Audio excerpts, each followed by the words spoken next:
In this video, I'm going to share my favorite tips on how to really challenge those super high performers on your team. This is stuff that you probably don't hear in very many videos out there. If you're new here, my name is Sadaf Sheikh, and I have had the most unbelievable privilege and honor of working with some very super high performers out there.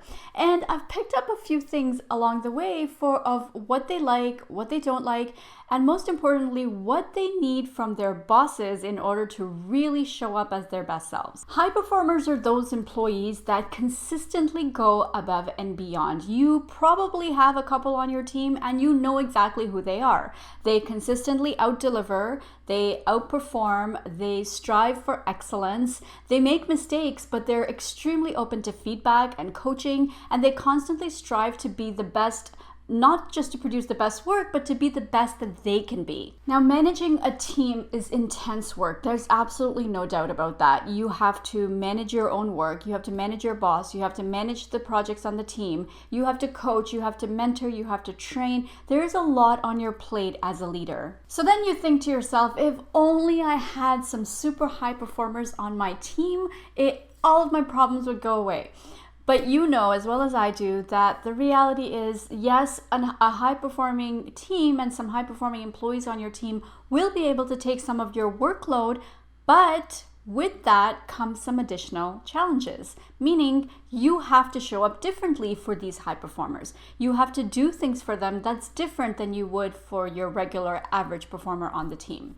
And so let's dive into what some of the things are that you can do to not just challenge them, but also to make it so that it's not taking a whole lot of time out of your day. Tip number 1, involve them in decision making. Now, you probably already do this, but there's a way to make this a little bit more intentional. So instead of just saying, hey, what do you guys think about this? Actually make the conscious effort to go back to your team or to your high performer and say, hey, I could have made this decision on my own, but I decided to actually wait and hold off because I really want to know what you think. And be genuine about this, because if you are just going back and saying, hey, I wanted to know what you think, but I've already made up my mind, and if our opinions differ, I'm going to try and convince you to think the way I do. That's not the intention of this. The intention here is for you to say to them, I really value your opinion. I had some thoughts, but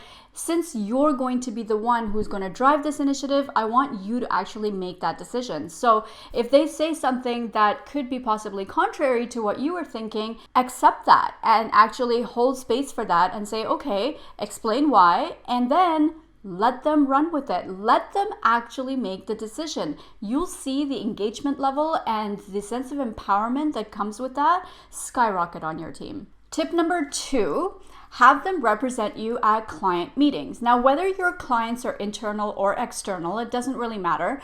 The idea here is to get your clients, number 1, get your clients accustomed to hearing from this person. And there's a slow progression that comes with that. So you can start with simply using their name when you're speaking with a client. Again, this involves intentional action. So tell them that you have so-and-so member on your team who is your right hand and does, really helps you with all of the stuff that you do for the client. And then at the next meeting, potentially say, hey, you know what? I think it's a really good idea for you to meet Mike on my team who helps with all of the stuff that we do for you. And at the meeting after that, bring Mike along with you. And then by meeting 4, if it even needs to get that far, because you may have already done all this work beforehand, by meeting 4, you're ready to step back from that client and you're ready to let Mike own that relationship.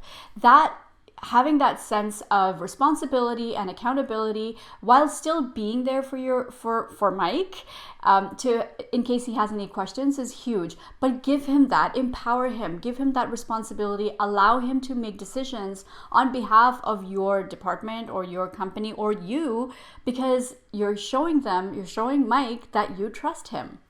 Tip number 3 to challenge your high performers differently is to really look at how much autonomy they have in their jobs. Now, autonomy can mean different things to different people. We talked in tip 1 and tip 2 about kind of giving them more responsibility to actually do things on their own, as opposed to having your input or having your oversight into this. Autonomy can also be stretched out into sort of a more broader perspective, where you're actually saying that I don't need to manage any part of your job because I 100% fully trust you. Now, of course, this has to come from a genuine place. You do have to actually trust them, because if you don't, and then you put them in charge of something, and then something happens and they screw up and you don't have their back, that's a big no-no. So the idea is that you do actually have their back, you do trust them, but you're leaving them alone to do their jobs. So here's one trick that I learned from one of my old bosses. What she would do is she would say, okay, Sadaf, I need you to do this thing. By the end of this, I need to have this outcome. And then I would go away and figure out how I was going to get to that outcome. And if I had questions along the way, she was always available for me to ask her. But what that helped me do is actually get more creative. It helped me think outside the box, for lack of a better word. I'm not sure I like that phrase very much. It allowed me to really exercise that creative muscle, which up until that point of my career, I had always felt like, oh, well, I had to go and ask somebody if I was doing the right thing. And so by giving your high performers an opportunity to go out and explore and do things for themselves, you're empowering them, you're giving them the autonomy, and you're showing them that you trust them. So the next time they have an amazing idea, they will not just bring it forward to you as an idea, but they'll also come forward with a plan of action on how to execute on that idea. If you're in the mode of hiring your own high-performing team because you've got to that point where you need to kind of build up your talent, you'll want to attend my live masterclass on how to hire the right person every time. In it, I share my exact roadmap, my exact process for how to not just hire the right team, but also have the right infrastructure in place so that you're setting them up for success. The link to register is in the description box below. Now I want to know, do you have any other ideas of how to really challenge your high performers? Comment below and let me know, and share some of your ideas so that we can all get inspiration from each other. How do you challenge your high performers? What do you do that's different for them that really brings out the best of their abilities in your workplace? I also have these 2 other videos that are all about building and nurturing your high performing team around retaining talent and how you need to show up as a leader to get the most out of your high performing culture. All right, my friends, that's it for today. Come back same time, same place next week for more on building and nurturing your high performing team. Bye.